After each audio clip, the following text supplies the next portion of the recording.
Today we are celebrating the energies of the Aries solar festival and Easter and Ramadan. There are so many festivals, spiritually intense festivals that we are experiencing this weekend. Do you feel it? Yeah, I think so. The Aries festival was yesterday at 11:56 Arizona time, a.m. So we are continuing to experience those energies today and Easter. Easter is always celebrated on the first Sunday following the full moon that occurs on or just after the spring equinox. This year, the spring equinox occurred Sunday, March 20th, quite a while ago. Helena Rourke said, "Let us look forward to the holiday of spirit and heart. We shall keep a strict spiritual fast in order that we may, in complete purity of body and spirit, welcome the eve of Easter, the resurrection of the Spirit. Let us aspire in all our thoughts toward this, and many of the dull and difficult things of daily life will be eased, because in our hearts we will accept the unavoidable blows and difficulties as a part of a great probationership, and will live in the joy of the coming future." Resurrection is a force in nature. And that's what I'm talking about today, is resurrection. Resurrection is a force in nature.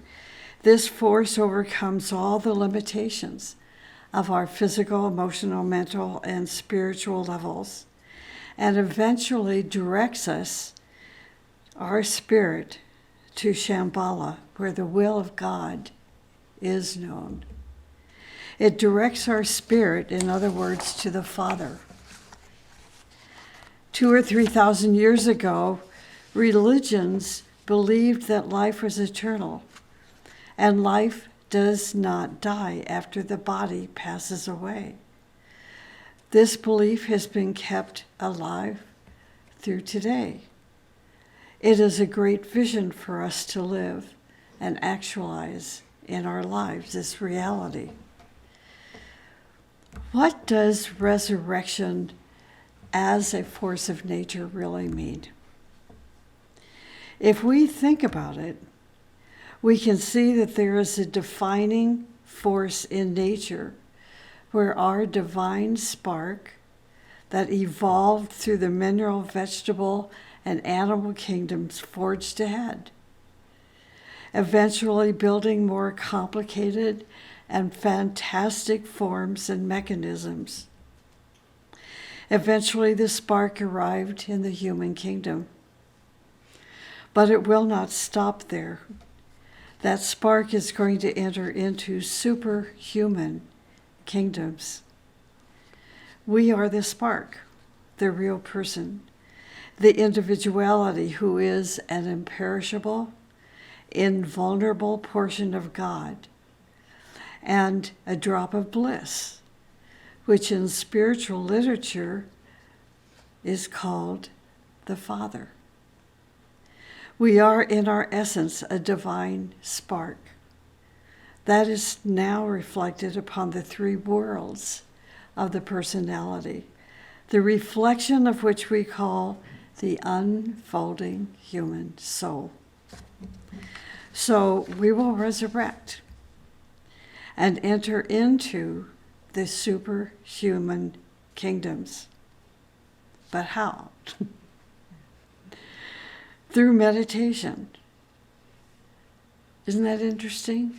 Meditation is a process that will help the process of resurrection and help us to enter into the super mundane, superhuman kingdoms. Goodwill is another way. Service. And also living a sacrificial life. We are going to expand our consciousness in such a way that our consciousness will include greater spheres of light and beauty. There are people on the planet today who are resurrected. Resurrected means that they conquered their physical, emotional, and mental bodies and all their limitations, and eventually became free people. It is through the reconstruction of our life, from material to spiritual, that we will be born again.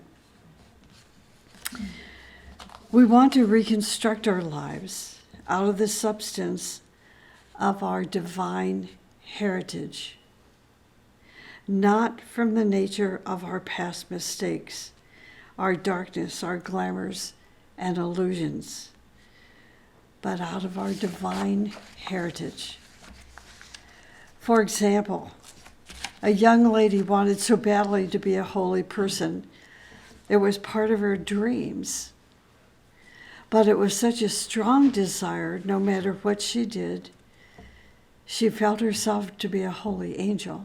No matter what she did, she still imagined herself to be a holy angel. Such people are great problems to the world because their glamours and illusions have become the directors of their life. So how do these things happen? Let us say, for example, when you were sick, your mother read some religious stories, some philosophy, and occasionally said to you that in the future you are going to be these things to people. All such moments go into a layer of the person's subconscious, and in the future, when these layers are re-stimulated, the person builds a glamour, and they believe that they are now a holy person. Then they imitate whatever is found in their subconscious that has been recorded that is convincing them that they are so very holy. Isn't that interesting? Yeah, you can see it in various examples. We must not construct our lives out of the substance of glamours and illusions or out of a self-serving attitude, but to let the lives of the great ones be reflected in our hearts, in our thoughts and in our actions. The heart is the path of resurrection. Love, compassion, beauty, joy, freedom. The path that leads us to the cosmic heart of the universe and returns our soul, our spark, to the Father's home. Freedom is the absence of interfering influences that try to control our will and use us against our own interest and against our future well-being. Freedom is one of the four pillars being beauty and joy and truth and freedom, that forms the foundation of the organism of the WMEA. We have the freedom to do and to be whatever we want. The teaching does not suppress people's freedoms. Resurrection means to break your limitations and enter into greater freedom, greater light, greater actualizations in your daily relationships. This is so practical. Resurrection is expansion of consciousness. This is another definition to help us understand, that resurrection is possible. How? Through an expansion or a broadening of our consciousness and being present in larger areas of existence. That's a key note. That's a seed thought, to be present in larger areas of existence, See, we move from our own little wheelhouse, right? Further and further and further out. And that's what it means to be inclusive. Our wheelhouse is exclusive. The inclusive means that we have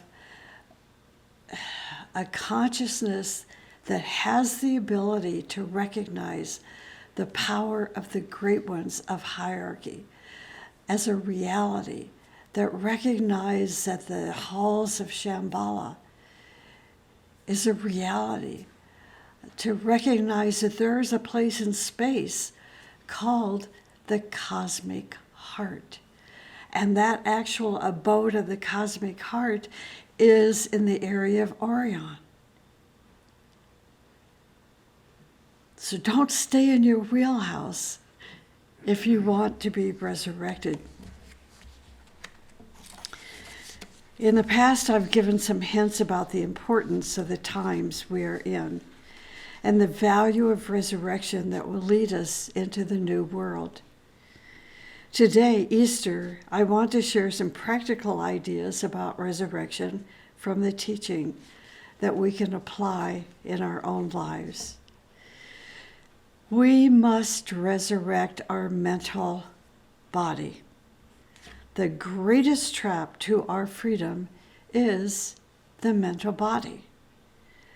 The mental body is very sneaky.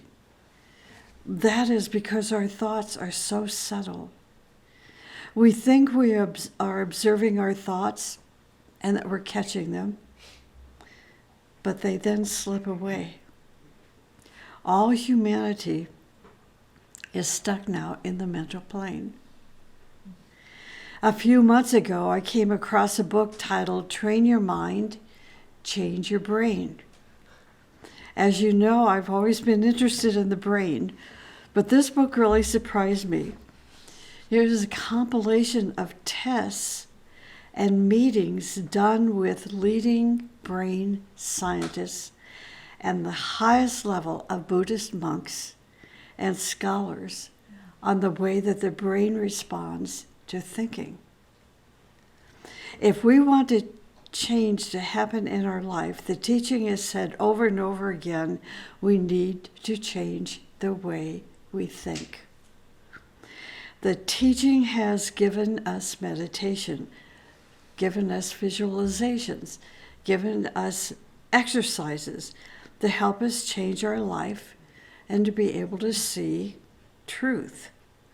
Now, science is showing how this works.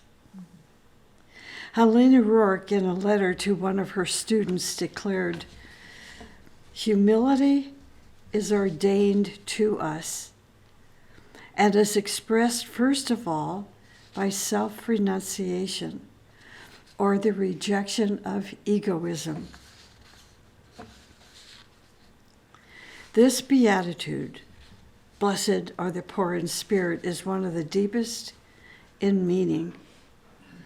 Indeed, in this precept is indicated the need for humility in self-sacrifice, or the absence of conceit and vanity, as well as the renunciation in consciousness and spirit of all greed, possessiveness, and attachment to transitory objects.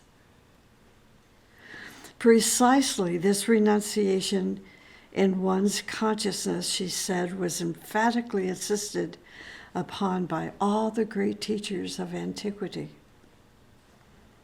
Do you remember the example of the two disciples mentioned in the books of living ethics? One had no possessions, yet the teacher reproaches him all the time for his attachment to things. The other was surrounded by things, but did not receive the reproval of the teacher. Something to think about. There are 7 traps that we must conquer in the mental plane, that we are resurrected by conquering these 7 traps or steps. So the first one is called the thoughtless state of consciousness. The thoughtless state of consciousness. That's an interesting phrase. Thoughtless state of consciousness. What is it? It's very scary, actually, to understand the thoughtless state of consciousness. It is when a person obeys the thoughts of others.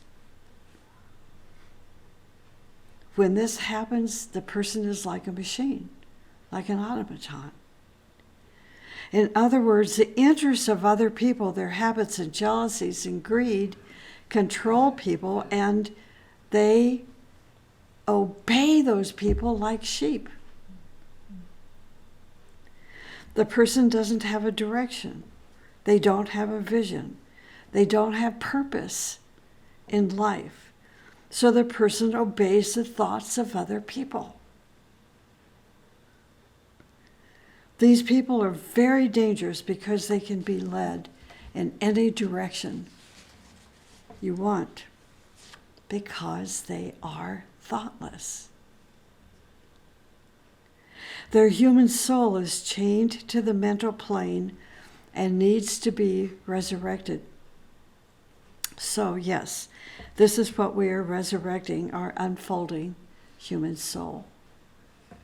This is why for those of us who are striving to become initiates in our vision to serve hierarchy, we need to resurrect our unfolding human soul, our spark, from these traps in the mental plane. That was number one, the thoughtless state of consciousness. Number two, the earthly thought stage. Once we catch our thoughts and start to think, and we begin to use our mind, this is when we enter into the second step, and it is called the earthly thoughts stage. At this stage of life, of the soul, the person thinks only about earthly interests. For example, they think only about their body. Their urges and drives are very important. Their possessions in land and house. They are stuck to the earth. See, and this is a very, very great trap. Millions of people are stuck there. They are chained and frozen there and cannot see beyond. It is very difficult for these people to achieve resurrection. Remember, Christ said, the kingdom of God must be taken by violence. This means we must use all our efforts and energy and daring and courage so that we release ourselves. We must use all our efforts and energy and daring and courage.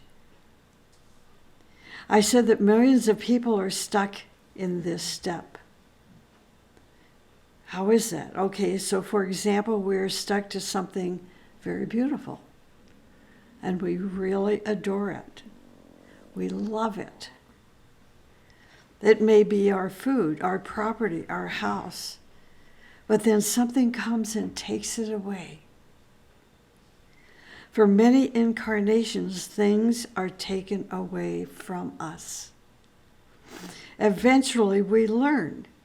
We learn that earthly thoughts are not permanent, and that they are the only sources of suffering and pain. Interesting. And number three, the third stage is called the stage of disintegrating thoughts. These thoughts are based on lies, on hypocrisy. They are not true. They are just made up. These kinds of thoughts are very dangerous for the space. Humans think that space is polluted by fuel emissions, smog, and radioactivity. Well, of course it is. But the greatest pollution that we have at present is the disintegrating thought forms in space. Some of you may have read a book called Glamour, a World Problem by Alice Bailey. There are amazing exercises in that book to help dissolve these disintegrating thoughts more rapidly. It's very challenging. So what we're going to be doing is disintegrating lies. A great one made a remark that the angelic kingdom decided to leave humanity because they said they could not breathe this air in these decaying thought forms. What are decaying thought forms? They are any kind of thought based on lies and hypocrisy and distortion. I think this is why in the Native Indian tradition, they've taught us about the power of saging, your meditation room, your sanctuary, your home, wherever people come in and out of, but also where you yourself come in and out of. Saging with the right kind of herbs will help to disintegrate those negative, deteriorating thought forms. A great one says that we cannot send our directions to humanity because they are polluted when they are passing through our spheres, the subjective world. No, I'm going to crack a joke, and I best not. This is Easter, so I can't do it. It's like right in the tip of my tongue. Anyway, think about saging, okay? The fourth is the trap of the state of ugly and criminal thoughts, intentionally built for criminal purposes. These kinds of thoughts create very great distortions in the balance of space because they provide vehicles for the dark forces to approach and influence humanity. In this thought world, humanity is trapped once a person has started to think in hatred and anger and fear, in greed and even in jealousy. Their thoughts are very, very powerful emanations of poisons. These poisons not only create a black sphere around the person, but also around the planet. The beneficial forces and energies, when they are trying to penetrate into the human kingdom and lead them from darkness to light, they meet impossibilities. Sometimes it is impossible to penetrate into that darkness. That is why the wise person said, "Great is the darkness, I follow thee." There is no other way. Either we are going to follow him or we are going to be lost. The Christ and the Mother of the world. If a person conquered that, then they become resurrected. Humanity is trying to resurrect itself from these four traps. The next three, this is number 5, the next 3 steps are no longer traps, but they are resurrecting steps. The 5th step is thoughts inflamed by aspiration, thoughts inflamed by worship, by adoration, by beauty. I think this is a very interesting stage, and this is why. It is at this stage that the person first finds themselves. They truly find themselves. For the first time in their life, they feel that they are a human being because their thoughts have wings. They have great aspiration, great adoration, great worship, ecstasy, and bliss. I think this is why we love music so much. Beautiful poetry, beautiful painting. We love nature because in these elements we find ourselves. And in finding these elements, we begin to aspire toward being someone greater. These thoughts are also nourishment for the angelic kingdom. The Bhagavad Gita, the Vishnu Purana, the Upanishads all spoke about this. They said that our thoughts provide nourishment for the great angelic kingdom. Then they come and nourish themselves from our beautiful thoughts, which open like flowers. They also inspire us with their vision, with their impressions that come from the higher worlds. That's number 5. Number 6, beneficent thoughts. Thoughts such as, how can I help others? That's a beneficial thought. How can I help others? How can my life make my life a service for humanity? For disciples, this thought is connected and fused with the plan of the hierarchy, because the plan of the hierarchy is only for the service of the one humanity. You are going to ask yourself, how can I make my physical, emotional, and mental vehicles a service for humanity so I can uplift humanity? How can I go and help those who are suffering and are caught in pain? How can I lift humanity so that they get out of their prisons and into resurrection, into liberation? Do you see what is happening here? The life of the disciple is the life of transmission of the plan, of the hierarchy. So that's beneficent thoughts. And number 7 is creative thoughts. Creative thoughts are totally related to the purpose of God, the goal of life, the purpose of life. This is the purpose of creative thoughts. Creative thoughts are related to the purpose of life. You can ask yourself, why am I here? If you are to be resurrected, then you are going to tell yourself that you need to work harder.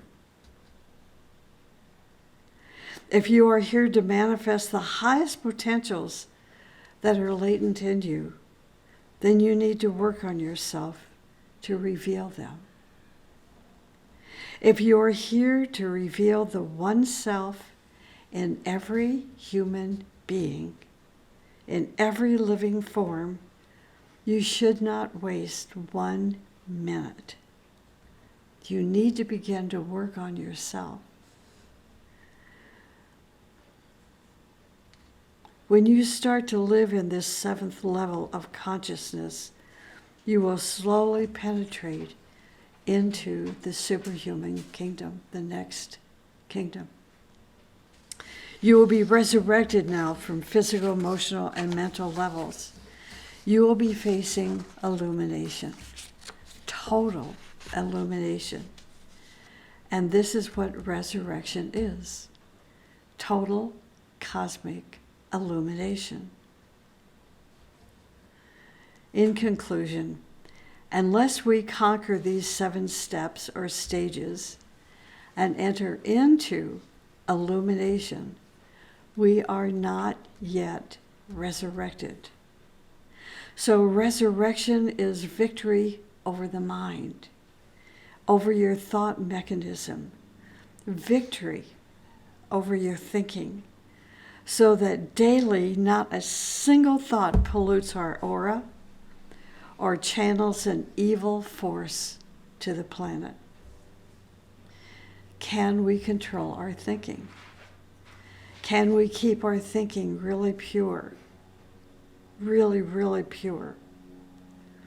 Resurrection means to achieve the primordial, the essential state of our consciousness, of our beingness, the essential state.